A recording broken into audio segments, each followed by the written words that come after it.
जय हिंद आप सभी को। आज हम लोग वज्र गुणन विधि से कुछ सवालों को बनाएंगे और देखेंगे कि कैसे इन सवालों को हल किया जाता है। ठीक है, तो चलिए चैप्टर 3.5 स्टार्ट करते हैं हम लोग। और इसमें जो है वज्र गुणन विधि का कैसे फार्मूलेशन होता है तो वो देखते हैं। सबसे पहले वज्र गुणन विधि को बनाने का जो नियम है वो इस तरह से है।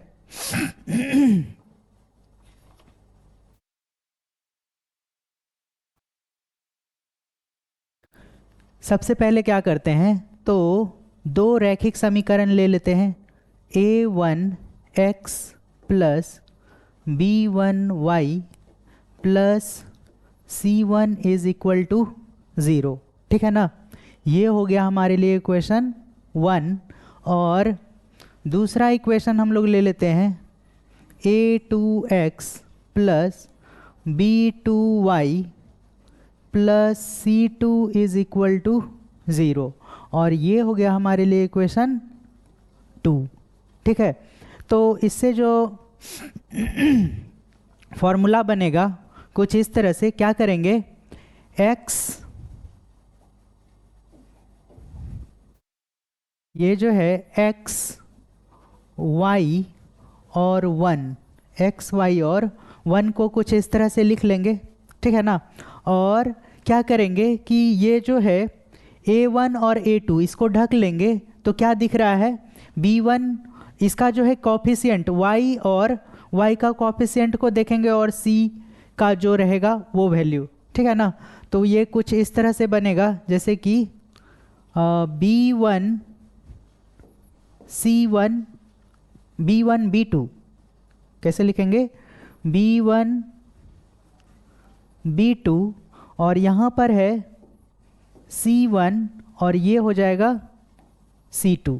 ठीक है ना, और अब क्या करेंगे, एक बार इस c1 c2 को ढक देंगे। इस c1 c2 को जैसे ही कवर करेंगे तो क्या क्या आएगा, इधर से a1 a2 और b1 b2।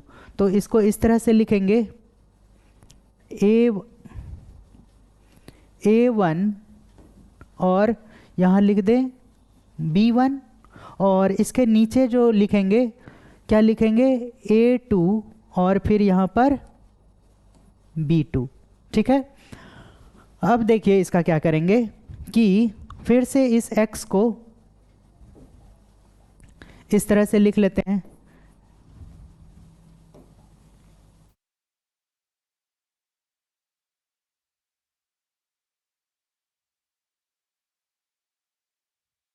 ये जो है इस x को इस तरह से लिखने के बाद शुरू इस जगह से करेंगे। ठीक है ना, यहाँ पर है b1 c2, किस तरह से लिखेंगे b1 और b1 मल्टीप्लाई में हो जाएगा c2, यानी कि ये हो गया b1 मल्टीप्लाई c2, और माइनस लिखेंगे इसके बीच में, और c2 क्या है रेड से है, देखिए इस तरह से ये c2 हो गया। और फिर इधर से चलेंगे आगे इस तरह से, तो ये क्या हो गया b2 और ये हो गया c1, b2 c1 equals to दे देंगे यहाँ पर, और फिर से इसको लिखेंगे y लिख करके डॉट, ये स्ट्रेट लाइन खींच देंगे इसके नीचे में, और कुछ फिर इस तरह से आगे बढ़ेंगे। क्या करेंगे c2 a1, क्या करेंगे c2 multiply a1 minus a1 जो है ग्रीन कलर से है, डिफरेंस आप पता चलेगा। और ये जो है ओहो उल्टा हो गया, ऊपर से पहले ना यहाँ से c1 a2 minus c1 a2 minus c2 a1, c2 क्या हो जाएगा a1। ठीक है ना, और इक्वल्स टू इस तरह से देंगे, और फिर यहाँ पर लिखेंगे 1, क्या लिखेंगे वन इक्वल्स टू यहाँ पर रहेगा, और बाय करके फिर से क्या करेंगे इस तरह से, देखिए आपको क्या करना है यहाँ से A1 B2, ठीक है ना।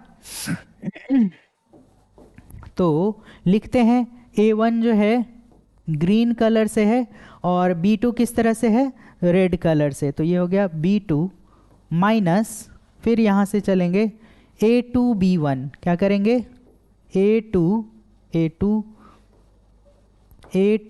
और इस तरह से करेंगे तो B1, ये सब जो है मल्टीप्लाई में रहेगा, ठीक है ना। और कुछ इस तरह से आपका ये फॉर्मूला बनेगा, और फिर बाद में क्या करेंगे इसको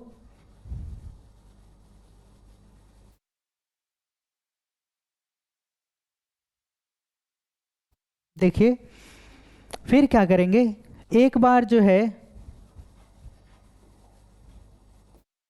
एक बार ये पूरा टर्म 1 के बराबर होगा, ठीक है, और एक बार y और ये इक्वल टू होगा, ठीक है ना।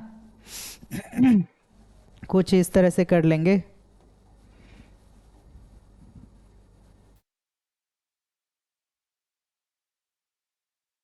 चलिए कैसे करेंगे, तो x बाय क्या है B1C2 minus B2C1 is equal to y, ये y नहीं, 1 बाय A1B2 माइनस A2B1, ठीक है ना। और इसके बाद जब हम लोगों को क्या करना है, इसमें x और y ही तो निकालना है ना, x का वैल्यू क्या होगा और y का वैल्यू क्या होगा, यही ना। तो x को अकेला करना है, तो इसको क्या करेंगे, ये इसके साथ जाकर के क्रॉस मल्टीप्लिकेशन में केवल इसको वहाँ भेज देंगे, तो क्या बनेगा x is equal to B1C2 minus, ये टोटल इस तरह से ब्रैकेट में रहने दीजिए, ठीक है ना। तो B1C2 minus B2C1 bye A1B2 minus A2B1, ठीक है ना, A2B1। और कुछ इस तरह से आपको ये पहला x निकालने के लिए एक इक्वेशन मिल जाएगा, और जब हम लोग y निकालेंगे तो क्या करेंगे, इसको और इसको इक्वल कर देंगे। तो देखिए क्या है, y is equal to, y by में है, y by C1A2 minus C2A1 is equal to क्या है 1 बाय A1B2 माइनस A2B1, और फिर से वही काम करेंगे। देखिए कि इसको क्या करेंगे, यहाँ से क्रॉस मल्टीप्लिकेशन में इसको वहाँ लेकर चले जाएंगे, ठीक है ना। तो y का वैल्यू इधर अकेला y बचेगा, और y इज इक्वल टू क्या हो जाएगा, तो C1A2 माइनस C2A1 बाय में A1B2 माइनस A2B1, ठीक है। और इस तरह से आपको वज्र गुणन विधि से x और y का वैल्यू निकालने का फॉर्मूला मिल गया। लेकिन इसका ज़रूरत जो है बनाते समय हम लोगों को नहीं पड़ेगा, ठीक है ना। इस तरह से बताएंगे कि ये भी याद नहीं करना पड़ेगा, सिर्फ और सिर्फ आपको इसको जो है ध्यान में रखना होगा। ये जो है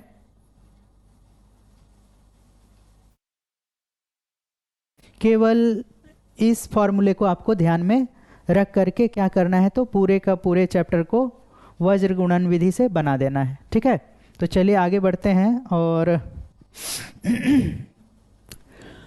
एक थोड़ा सा इसमें देखिए ध्यान से कि अगर हम लोगों के पास इस तरह से रहा इक्वेशन, ठीक है, अगर हमारे पास इक्वेशन इस तरह से रहा A1x plus a1x plus b1y is equal to, अगर c1 रहा, ठीक है ना, और अगर ये इस तरह से रहा a2x plus b2y is equal to c2 रहा, ठीक है, तो आपको करना क्या है, बस इसको इस तरह से ले लेंगे हम लोग, x यहाँ लेंगे, y यहाँ लेंगे, और यहाँ पर 1 के जगह क्या ले लेंगे, तो -1 ले लेंगे, ठीक है ना। क्यों -1 लेंगे, क्योंकि दोनों ही टर्म इस तरफ आ गया है तो साइन चेंज हो जाएगा, और उस साइन चेंज को मैनेज करने के लिए हम लोग क्या करेंगे, तो माइनस में 1 कर देंगे, ठीक है ना। तो हमारा आंसर गलत नहीं होगा। जैसे कि देखिए यहाँ पर फिर से वही प्रोसेस होगा, इसको ढकने से यहाँ पर लिखाएगा b1 b2 और यहाँ पर हो जाएगा c1 c2, क्योंकि इसको इस तरफ लेके आएंगे तो यहाँ पर माइनस माइनस लिखाएगा ना, उसी माइनस को मैनेज करने के लिए यहाँ पर क्या किए हैं, -1 डाल दिया गया है, ठीक है ना। और इसको क्या करेंगे, इसको अब ढक दीजिए तो क्या दिखेगा, वहाँ पर कोफिशिएंट x का a1 a2 और इधर b1 और b2, ठीक है ना। और उसके बाद फिर से सेम प्रोसेस, x है तो ये इससे मल्टीप्लाई हो जाएगा, तो b1 c2 minus b2 c1 is equal to y by, ये इस तरह से c1 a2 माइनस c2 क्या हो जाएगा, a1, यहाँ पर भी ये इस तरह से जाएगा, और फिर पहले इस तरह से यहाँ पर ये जो है -1 होके रहेगा, और ये हो जाएगा a1 b2 माइनस में ये फिर इससे a2 b1, ठीक है ना। तो सिर्फ और सिर्फ ये बताने का मकसद ये है कि अगर आप जैसे नॉर्मली जो इक्वेशन होता है इसी तरह से होता है, तो आपको यहाँ पर -1 लेकर बनाना है, क्वेश्चन में कोई भी प्लस माइनस का अंतर नहीं आएगा, ठीक है। चलिए अब चलते हैं हम लोग चैप्टर 3.5 पर।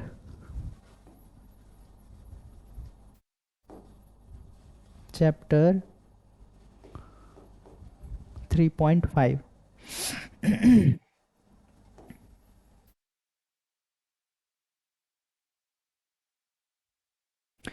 चैप्टर 3.5 में 1 नंबर में कहा जा रहा है कि निम्न रैखिक समीकरणों के युग्म में से किसका एक अद्वितीय हल है, यानी कि किसका केवल एक हल है और किसका कोई हल नहीं है, या किसके अपरिमित रूप से अनेक हल हैं। अद्वितीय हल की स्थिति में इसे वज्र गुणन विधि से ज्ञात कीजिए। तो सबसे पहले चलिए देखते हैं कि किसका एक हल है, किसका अनेक हल है, या फिर किसका जो है हल नहीं होगा। तो देखते हैं, इसमें पहला क्वेश्चन है 1 का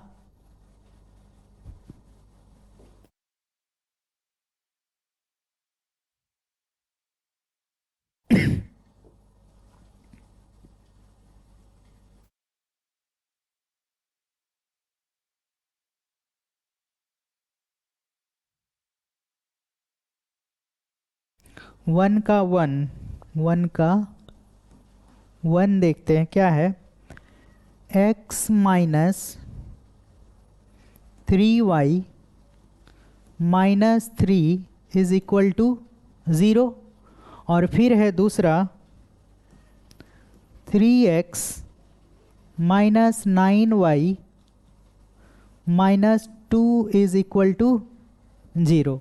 तो इक्वेशन 1 ये हो गया, इक्वेशन 2 ये हो गया। सबसे पहले हम लोग क्या करते हैं, इसको चेक कर लेते हैं कि क्या ये बनेगा भी या नहीं। तो इसमें a1 जो है चेक करेंगे, तो यहाँ पर a1 कुछ नहीं है, तो x के साथ 1 मल्टीप्लाई में है और a1 का वैल्यू हो गया 1, ठीक है। फिर देखेंगे a2 का वैल्यू कितना है, तो x के साथ जो मल्टीप्लाई में है वही हमारे लिए a2 है, ठीक है ना। तो कोफिशिएंट ऑफ x 3 है, तो a2 का वैल्यू ये हो गया। फिर यहाँ पर है b1 इज इक्वल टू क्या होगा और b2 इज इक्वल टू क्या होगा। तो b1 का वैल्यू हो गया, अगर माइनस है दिया हुआ तो माइनस साइन लेकर चलना है, तो ये हो गया -3 और ये हो गया 9। और फिर देखते हैं C1 और C2 क्या दिया हुआ है। तो C1 और C2 जो है इस तरफ है, देखिए तो ये दिया हुआ है -3 और ये -2। ठीक है, अब हम लोग चेक अगर करें इसको तो इसका क्या करना होगा, अनुपात निकालना होगा। तो A1/A2 is equal to B1/B2 is equal to C1/C2 से ही हम लोग पता करते हैं कि किसका एक हल है। तो ये हो जाएगा 1/3 is equal to -3/9 -9 is equal to -3/-2। और ये माइनस ये माइनस ये माइनस और ये माइनस कट गया, ये हो गया 3 1 जा 3 3 3 जा 9। तो आंसर क्या आ रहा है आंसर जो है 1/3 इज इक्वल टू 1/3 आ रहा है, बट नॉट इक्वल टू 3/2। यानी कि A1/A2 is equal to B1/B2 तो आ रहा है, लेकिन ये जो है C1/C2 बराबर नहीं आ रहा है। ठीक है ना, तो ऐसी स्थिति में हम क्या कहते हैं कि इसका अनंत हल होगा। कितना हल होगा इसका, अनंत नहीं, इसका जो है कोई हल नहीं होगा। ठीक है ना, कोई हल अगर बराबर हो जाता तब अनंत हल होता। ठीक है ना, तो इसका क्या कहेंगे, लास्ट में कट गया C1/C2, तो इन समीकरणों का ऐसे कहेंगे, इन रैखिक समीकरणों का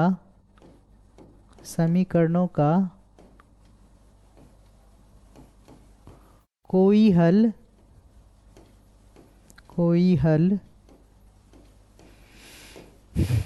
नहीं होगा। ठीक है, और कोई हल नहीं होगा तो इसे बनाना भी जरूरी नहीं है। तो चलिए आगे बढ़ते हैं हम लोग।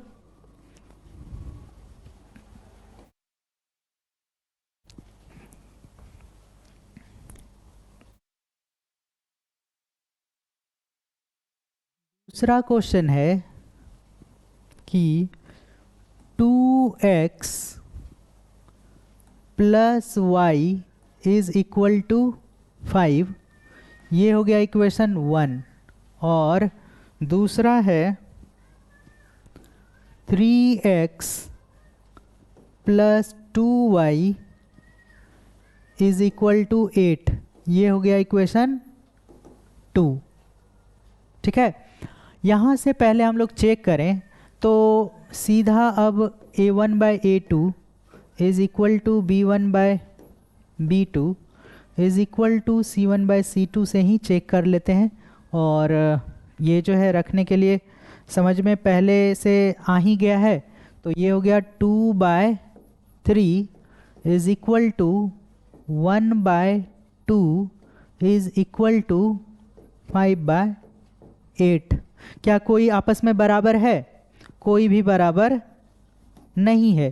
तो ऐसी स्थिति में हम क्या कहेंगे कि इसका इन रैखिक समीकरणों का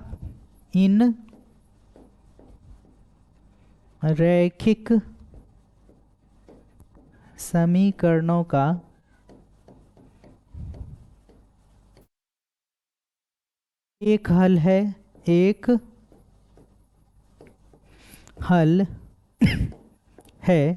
या फिर इसी को कहते हैं अद्वितीय हल है। क्या है, अद्वितीय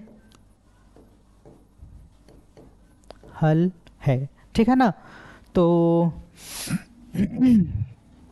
इसका जब अद्वितीय हल है तो हल निकालना पड़ेगा। ठीक है, और अब क्या करेंगे कि लिखेंगे इस तरह से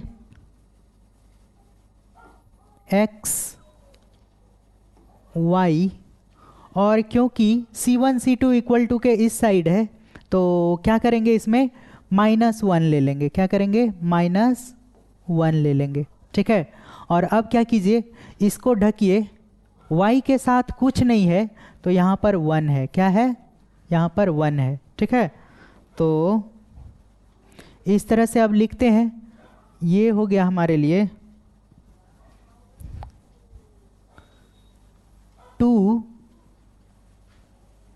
1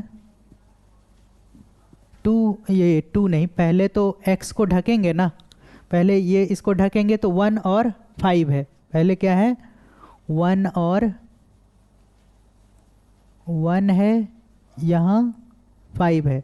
और अब इसको ढकेंगे तो ये हो जाएगा 1 और नीचे भी लिख ही दे। 1 है, 5 है, 2 है, 8 है। 2 है और 8 है। और इसको कवर करेंगे तो क्या मिलेगा? 2, यहाँ 3 और वहाँ 1 और नीचे में 2 मिलेगा। ठीक है, चलिए अब क्या करते हैं, इसको फिर से इसी तरह से लिखते हैं। x बाय, ठीक है ना, कुछ इस तरह से लिखते हैं। 1 इंटू 8 क्या हो जाएगा?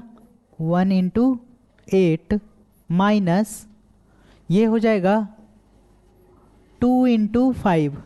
2 into 5 is equal to y by, ये हो जाएगा 5 into 3, 5 into 3 minus 8 into 2, 8 into 2 is equal to -1 by 2 into 2 क्या हो जाएगा?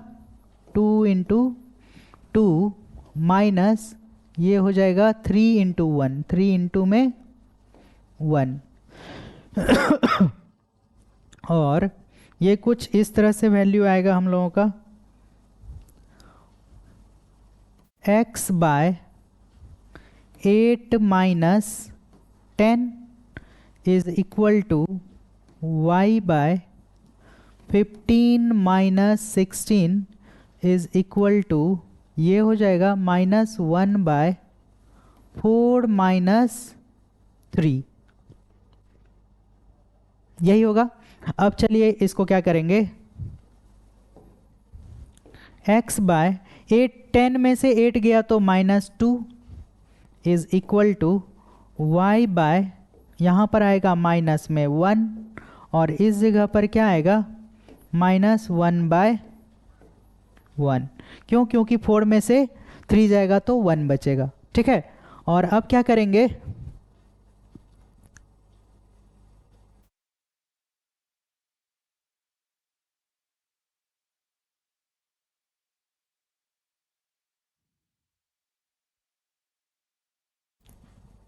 अब क्या करेंगे कि अब या तो ये मतलब कि एक बार ये इससे बराबर होगा और एक बार ये इससे बराबर होगा। ठीक है ना, तो कैसे लिखेंगे? x by -2 is equal to -1 by 1। तो यहाँ से क्या कैलकुलेट होके आएगा? x is equal to -2 into में -1 यानी माइनस माइनस कैंसिल, x का वैल्यू क्या हो गया? 2 इंटू 1, 2 1 जा 2 हो गया। तो ये हो गया x का वैल्यू। और फिर यहाँ पर ये हो गया y by -1 is equal to -1 by 1। तो y का वैल्यू जो है -1 इंटू में -1, इसीलिए y का मान भी क्या हो जाएगा? माइनस इंटू माइनस प्लस, यानी ये हो गया वैल्यू 1। तो क्या करेंगे? ये हो गया y का वैल्यू 1। यानी हम कह सकते हैं कि इस जगह पर x is equal to 2 and y is equal to 1।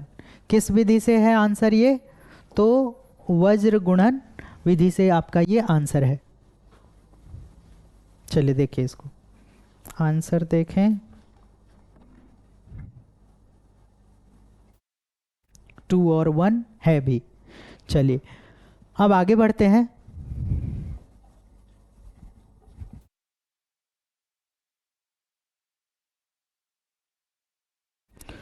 3 है 3x minus 5y is equal to 20। ये हो गया इक्वेशन 1। और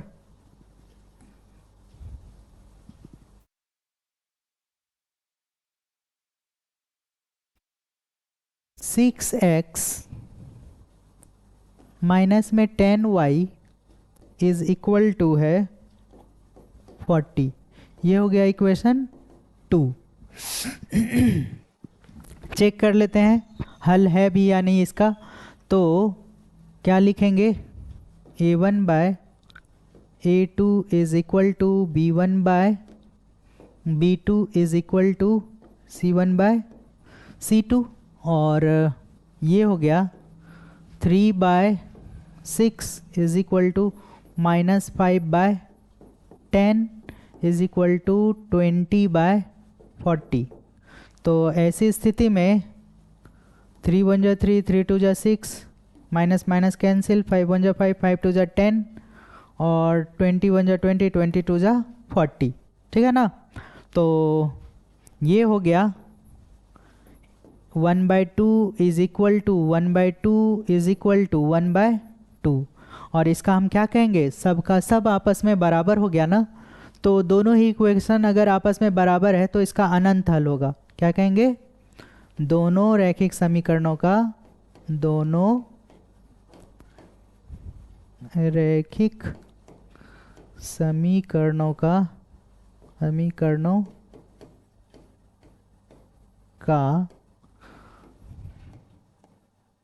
अनंत हल होगा। ठीक है।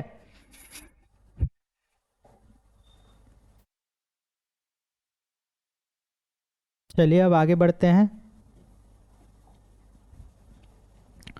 फोर्थ क्वेश्चन है,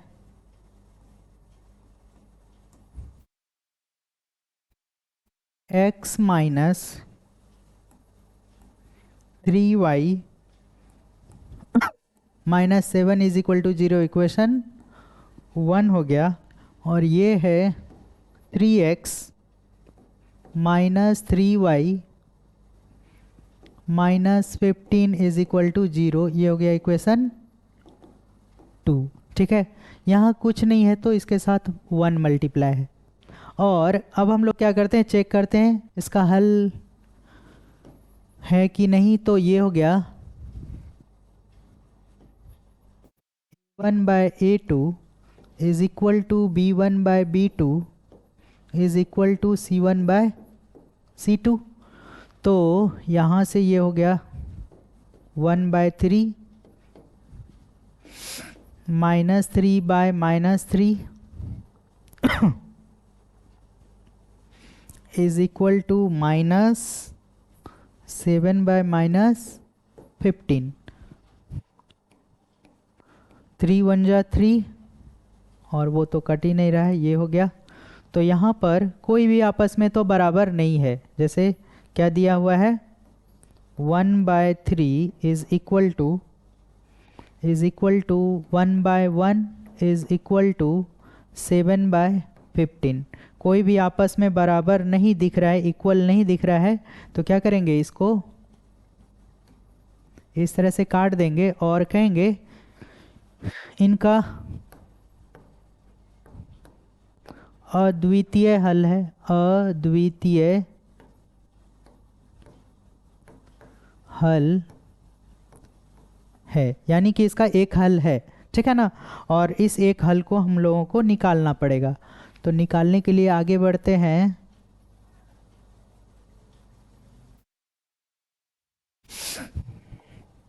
क्या लिखेंगे यहाँ पर, x y और -1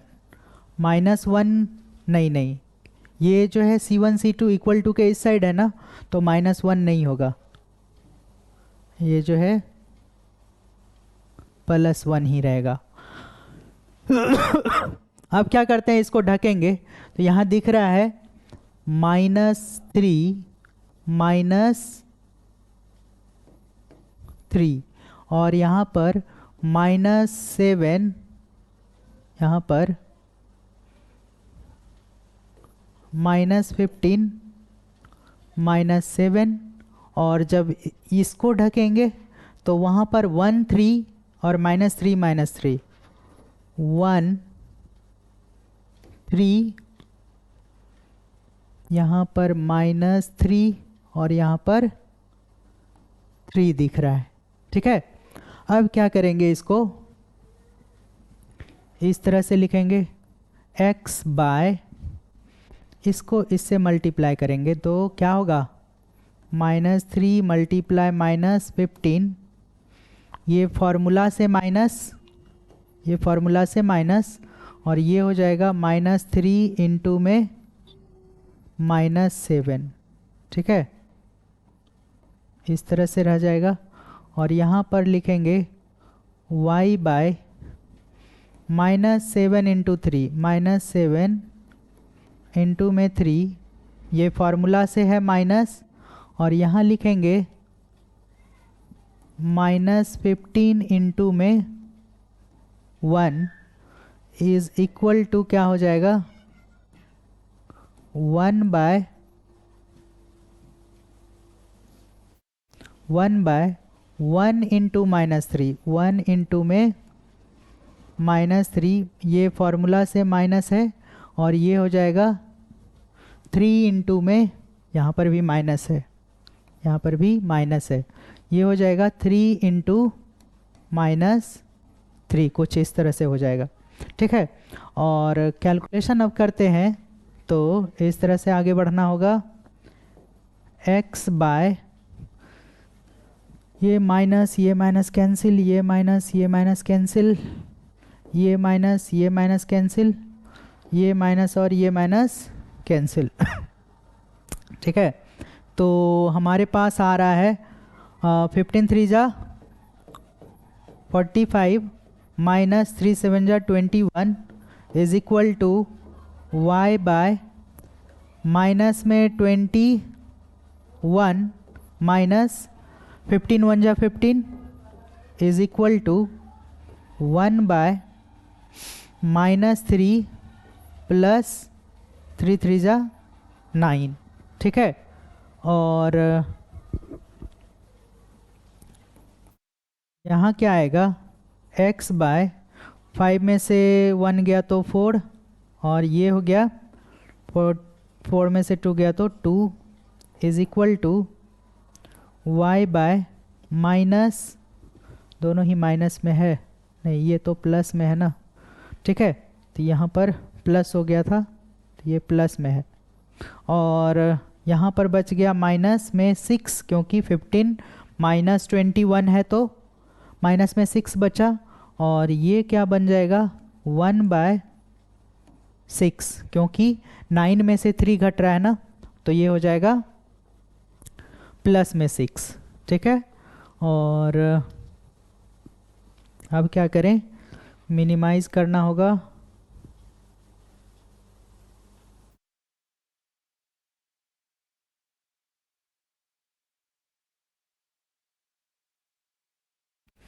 चलिए अब आगे बढ़कर एक बार इसको इसके बराबर करते हैं, तो ये हो जाएगा x by 24 is equal to,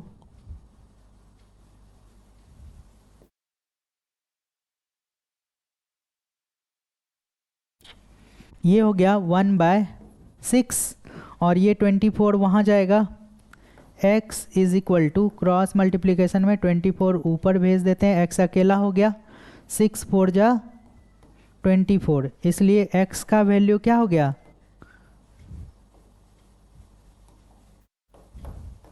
4 हो गया,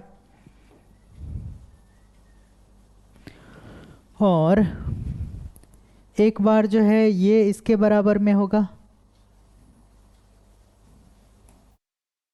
ये इसके बराबर होगा, तो किस तरह से होगा,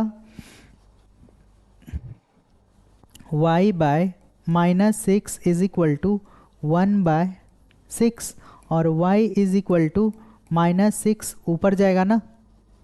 ठीक है, और ये ऊपर जाने के कारण ये हो जाएगा -6 बाय में 6, और ये क्या हो गया 6 1 जा 6 कट गया, तो y का वैल्यू आ गया माइनस में 1, और ये हमारे लिए हो गया x और y का वैल्यू,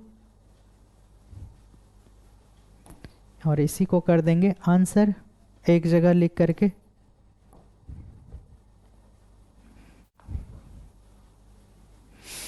x का वैल्यू है 4 और y का वैल्यू है माइनस में 1। ठीक है, चलिए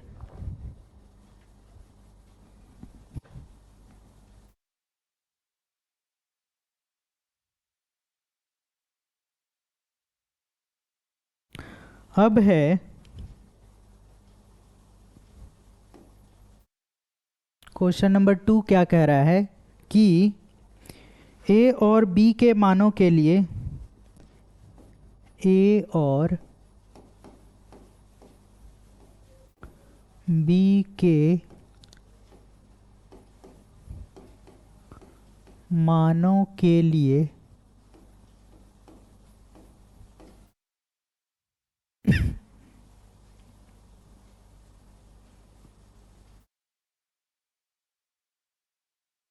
मानों के लिए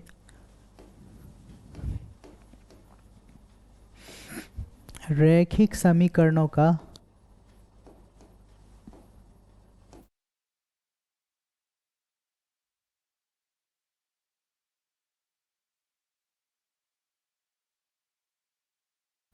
अपरिमित रूप से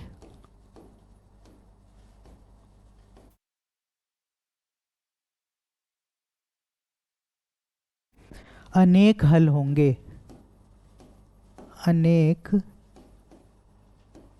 हल होंगे, और इक्वेशन दिया हुआ है 2x + 3y is equal to 7, इसको इक्वेशन 1 मान लें, और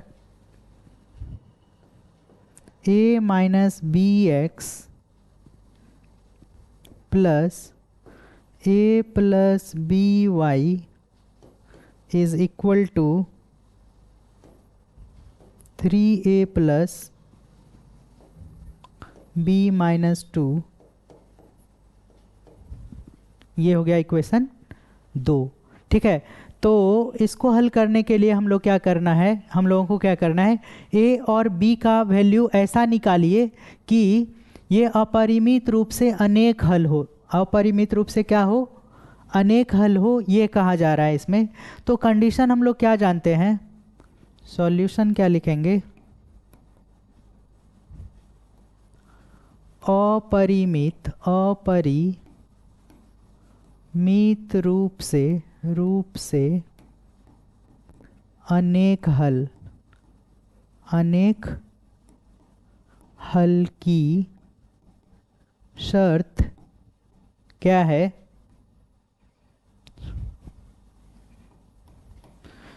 शर्त ये है कि दोनों ही इक्वेशन क्या होना चाहिए, a1/a2 is equal to b1/b2 is equal to c1/c2 होना चाहिए, यही ना। जब दोनों ही इक्वेशन बराबर होगा तभी इसका जो है अपरिमित रूप से अनेक हल होगा। तो ये कंडीशन फुलफिल करेंगे कैसे, तो a का वैल्यू है 2 और a2 का वैल्यू है a -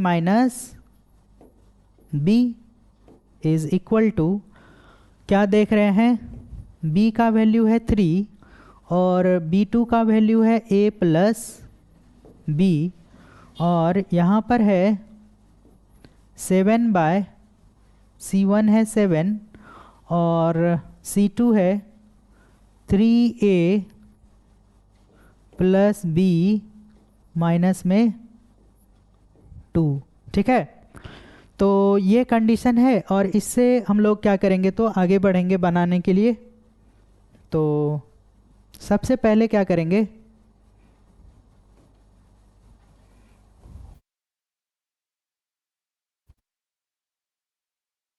हम लोग इस इससे आगे बढ़ेंगे।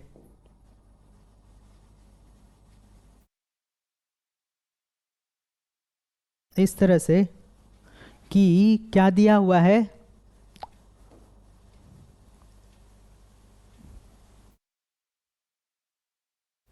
To by A minus B is equal to 3 by A plus B. ठीक है, और ये जब सॉल्यूशन करेंगे हम लोग तो क्या आएगा, क्रॉस मल्टीप्लिकेशन करते हैं ये इससे, 2 into A plus B is equal to ये इससे 3 इंटू ए माइनस बी। ठीक है ना, ये हो गया 2a plus 2b is equal to 3a minus 3b। ठीक है, और इसको क्या करते हैं, ये जो है 3a को इधर रहने देते हैं, 2a को इस तरफ भेज देते हैं, तो क्या हो जाएगा 3a माइनस 2a, और ये हो जाएगा 2b, इसको इधर ले आएं तो ये हो जाएगा माइनस प्लस 3b। तो ये क्या हो जाएगा 5b is equal to 3a में से 2a गया तो कितना 1a, यानी कि यहाँ पर हम कह सकते हैं कि a का जो है वैल्यू क्या आ रहा है 5b आ रहा है, और इसको हम एक इक्वेशन मान करके क्या करेंगे, आगे बढ़ेंगे। इसको हम क्या करते हैं, एक इक्वेशन मान लेते हैं, 1 और 2 हो चुका है तो इसको थर्ड इक्वेशन हम लोग मान लेते हैं। ये एक इक्वेशन है जो थर्ड नंबर का इक्वेशन है। ठीक है, अब इसको मिनिमाइज कर लें।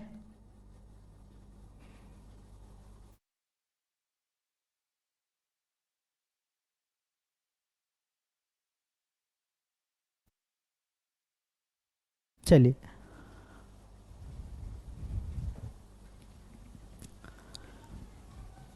अब हम क्या करेंगे, यहाँ से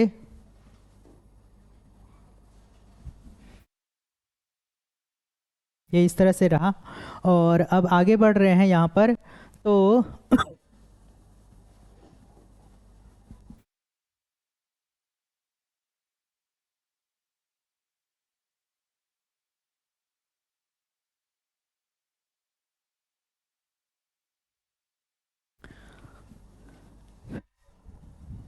अब आगे बढ़ते हैं, और अब हम लोग देखेंगे इसको, ये जो है इन दोनों को, किसको, इन दोनों को देखेंगे। ठीक है ना, ये जो है लिखा हुआ है थ्री, क्या लिखा हुआ है, इस तरह से लिखा हुआ है 3 by A plus B is equal to 7 by 3a plus B minus 2, कुछ इस तरह से लिखा हुआ है ना।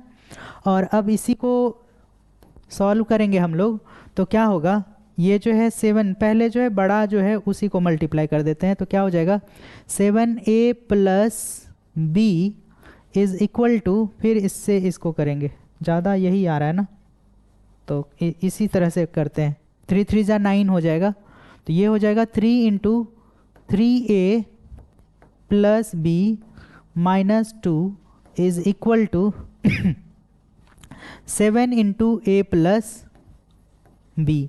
ठीक है ना, और यहाँ पर कैलकुलेशन करेंगे तो ये हो जाएगा 3 into 3 9a plus 3b minus 3 2 जा 6, ये इससे भी मल्टीप्लाई होगा, इससे भी होगा और इससे भी होगा। ठीक है, और ये हो जाएगा 7a प्लस 7b। अब इसमें जो है क्या होगा कि हाँ, इसको और एक स्टेप यहीं कर दें, यहाँ करें, ये जो है 9a, इस सब को इधर ले आते हैं तो हो जाएगा -7a। इसको यहाँ पर रख लेते हैं, ये इस तरफ आ रहा है तो माइनस बन के आएगा ना, ये हो जाएगा ये, और प्लस में 3b लिखा हुआ है इस तरफ, और ये इधर आएगा तो बनेगा -7b, और यहाँ पर -6 इज इक्वल टू, इस तरफ तो कुछ नहीं बचा तो ये हो गया 0। अब क्या लिखेंगे यहाँ पर कि 9a में से 7a घटा तो कितना बचा 2a, और 3b में 7b में से 3b घट रहा है तो 4b, लेकिन 7b माइनस में है तो इसीलिए माइनस में 4b बचेगा, माइनस में 4b, -6 इज इक्वल टू 0। अब हम क्या करते हैं कि a इज इक्वल टू जो 5b आया था, ठीक है ना, a इज इक्वल टू जो 5b आया था a के जगह पर वो रख देते हैं। तो क्या बोलेंगे कि a is equal to 5b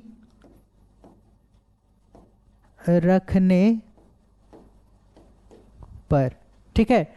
तो कुछ इस तरह से बन रहा है 2 इंटू 5b,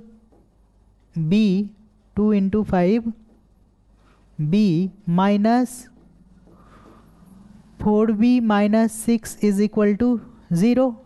ये क्या बन जाएगा 5 2 जा 10b माइनस 4b माइनस, अच्छा इसको इस तरफ अगर हम लेकर चले जाएं तो इज इक्वल टू 6 हो जाएगा, ठीक है ना, इज इक्वल टू 6 हो जाएगा। और फिर देखिए तो यहाँ पर अगर हम 10b में से 4b घटा लें तो यहाँ पर 6b इज इक्वल टू क्या हो जाएगा 6, और यहाँ से हम 6 1 जा 6 काट सकते हैं ना, तो b का वैल्यू कितना आ गया 1, b का वैल्यू 1 आ गया। और इसी b इज इक्वल टू 1 को हम क्या करेंगे, b इज इक्वल टू 1 का मान समीकरण 3 में रखने पर, 3 में रखने पर क्या आ जाएगा, तो a is equal to 5b था ना, समीकरण 3 यही तो है। तो यहाँ पर क्या करेंगे a इज इक्वल टू 5 और b का वैल्यू मल्टीप्लाई में 1 कर दिए तो क्या हो गया a इज इक्वल टू 5, ठीक है। तो इस तरह से जो है हमारा a और b का वैल्यू निकल गया, और b का वैल्यू है कितना 1 और a का वैल्यू है 5। तो ये दोनों ही आंसर जो आया है ये सही है हम लोगों का, तो अब कह सकते हैं कि ये आंसर निकल चुका है, ठीक है ना। चलिए इसको इस तरह से बनाना था। आगे बढ़ें अब।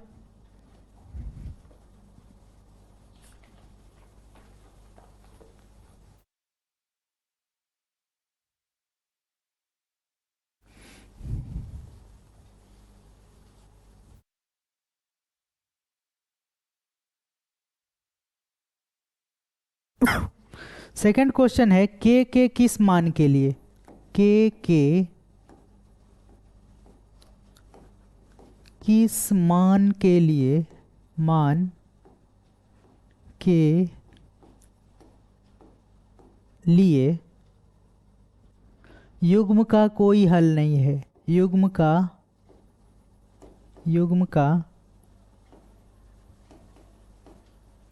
कोई हल नहीं है। और इक्वेशन दिया हुआ है 3x plus Y is equal to 1 और 2k minus 1 into X plus k minus 1 into Y is equal to 2k plus 1। ये हो गया इक्वेशन 1 और ये हो गया इक्वेशन 2, ठीक है। चलिए अब आगे बढ़ते हैं और इसको बनाते हैं तो सॉल्यूशन हो जाएगा। सबसे पहले तो ये जो है कोई हल नहीं है, ये जो बात कहा गया है इसका शर्त देख लेते हैं। तो रैखिक समीकरणों के कोई हल नहीं है की शर्त।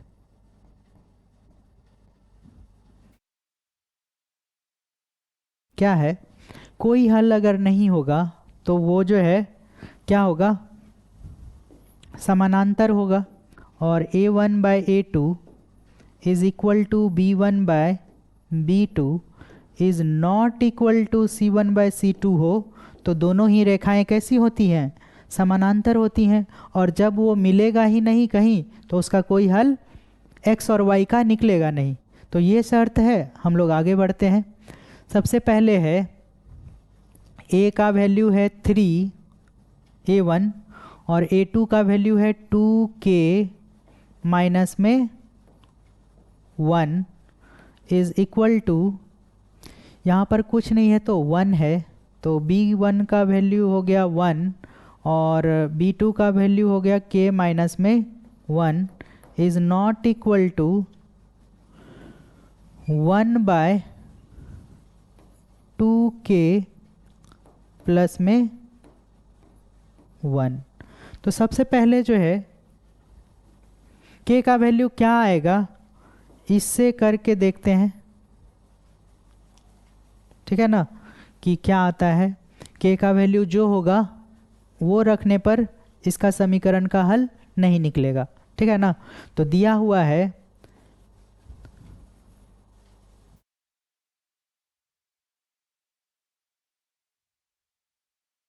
है 3/2k minus 1 is equal to 1/k minus में 1, ठीक है। क्रॉस मल्टीप्लिकेशन करेंगे तो ये निकलेगा इससे 3 इंटू के माइनस में 1 इज इक्वल टू, ये होगा मल्टीप्लाई इससे, तो क्या आएगा 2k माइनस 1 और 1 मल्टीप्लाई होगा तो कोई फ़र्क नहीं पड़ेगा, ठीक है ना। लेकिन यहाँ पर अब क्या करना होगा, हम लोगों को 3 अंदर भेजना होगा। तो 3 इंटू के, 3k minus 3 is equal to 2k minus 1।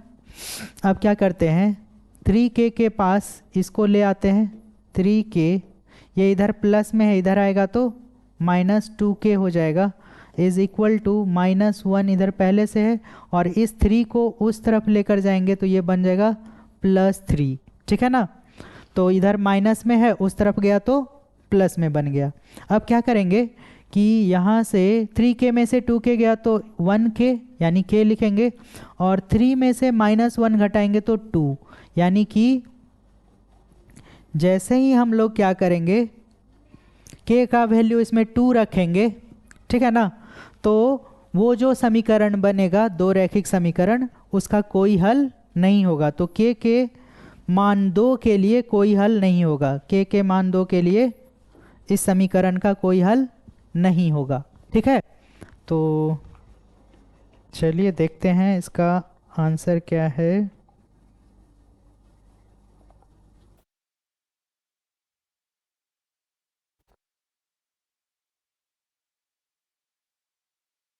Answer 2 है। चलिए अब आगे बढ़ते हैं। क्या कहा जा रहा है कि तीसरा नंबर है 3 नंबर है, निम्न रैखिक समीकरणों के युग्म को प्रतिस्थापन एवं वज्र गुणन विधि से हल कीजिए। किस विधि से आप अधिक उपयुक्त मानते हैं, ठीक है ना। तो देखते हैं, दो समीकरण दिया हुआ है 8x + 5y is equal to 9, ये हो गया इक्वेशन 1।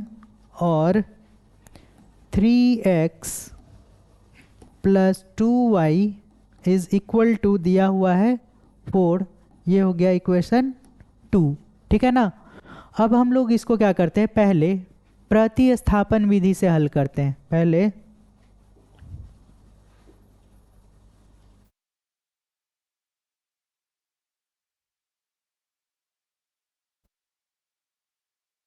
प्रतिस्थापन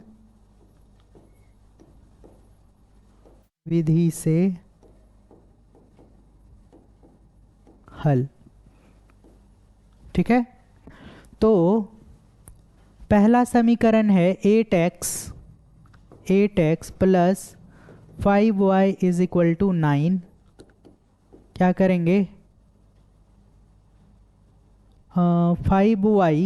5y इज इक्वल टू 9, इसको उस तरफ भेज लेते हैं तो क्या बन जाएगा, माइनस में 8x और y इज इक्वल टू क्या हो जाएगा, 9 माइनस 8x बाय में 5।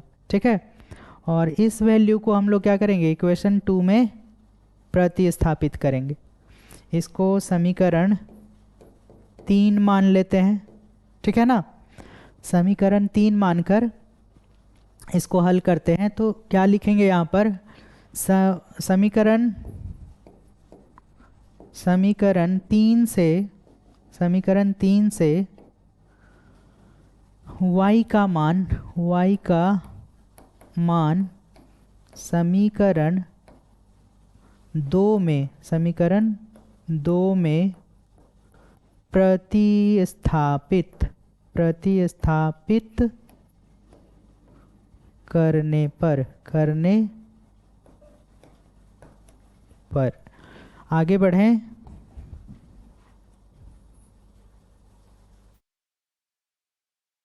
समीकरण 2 क्या है, 3x plus 2y is equal to 4 है, यह है इक्वेशन 2। और नया जो y का वैल्यू निकाले हैं इसी को क्या करेंगे, तो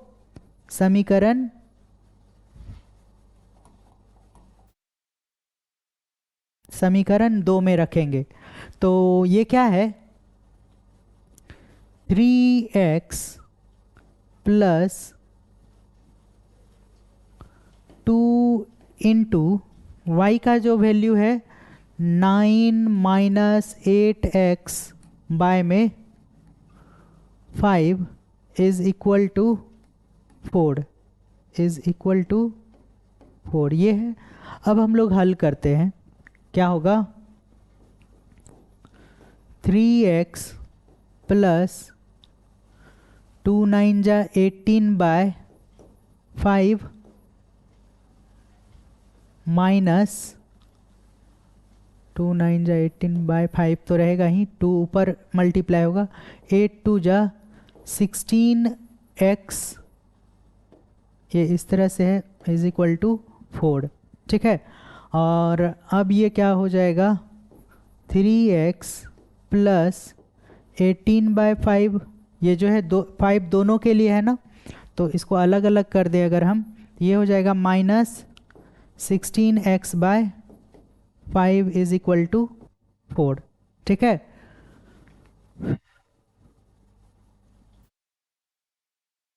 अब क्या करेंगे, ये जो है 3x माइनस 16x बाय में 5 इस तरफ रहा, और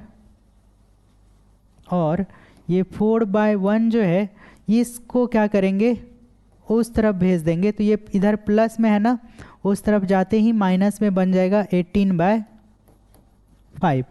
ठीक है, और यहाँ पर भी कुछ नहीं है तो 1 है, इसका एलसीएम लेंगे तो बनेगा 5, ये हो गया 5 3 जा 15, 5 3 जा 15x माइनस 5 से तो 5 1 बार में ही कटेगा, तो ये 16x ही रह जाएगा, इज इक्वल टू ये हो गया 5 4 जा 20 माइनस 18। ठीक है, यहाँ पर हो गया 16x में से नीचे नीचे ऊपर ऊपर कट सकता है इक्वल टू के इस तरफ, तो ये जो है दोनों 5 1 जा 5 से कट गया वन टाइम में, केवल बचा -x इज इक्वल टू कितना 2। तो इसीलिए x का वैल्यू क्या हो जाएगा, ये माइनस उस तरफ चला जाएगा, माइनस में 2 हो जाएगा। और यहाँ से कह सकते हैं कि हम x का वैल्यू कितना आ गया, तो 2 आ गया है। अब जो है हम क्या करेंगे, x का वैल्यू जो 2 है उसको क्या करेंगे, इसमें रख देंगे समीकरण 3 में। तो x का मान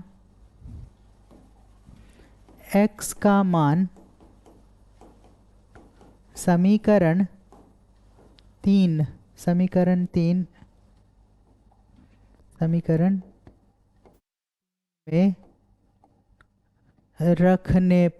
रखने पर तो क्या है, y is equal to 9 - 8x by में 5 है, तो ये हो जाएगा y is equal to 9 - 8 into में 2, 8 इंटू में 2 हो गया, और ये नीचे में 5 है, तो y इज इक्वल टू क्या हो रहा है, 9 - 8 2 जा 16 बाय 5, यानी y इज इक्वल टू 16 में से 9 घटेगा तो कितना हो जाएगा, से -7 बाय 5, ठीक है।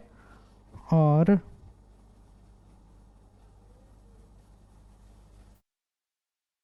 थ्री का आंसर कितना है, ओ -2 है ना, यहाँ पर मिस्टेक हो रहा है, ये केवल 2 नहीं है, माइनस के साथ है ना, ये -2 है, माइनस माइनस प्लस हो जाएगा, और तब ये हो जाएगा 16 + 9 25 बाय में 5 हो जाएगा, तो 5 1 जा 5 5 जा 25, तो y का वैल्यू कितना हो गया 5, इसीलिए बुक में आंसर में 5 दिया हुआ है, ठीक है ना। तो दोनों ही आंसर आ चुका है, x का वैल्यू -2 और y का वैल्यू प्लस में 5 है, ठीक है। तो ये था आज का आपका जो है 3.5 का कुछ क्वेश्चंस, और क्वेश्चन नंबर 4 में जो है 5 क्वेश्चन है। वीडियो क्योंकि लंबा हो जा रहा है इसीलिए आज के लिए इतना ही, ठीक है। चलिए, जय हिंद आप सभी को।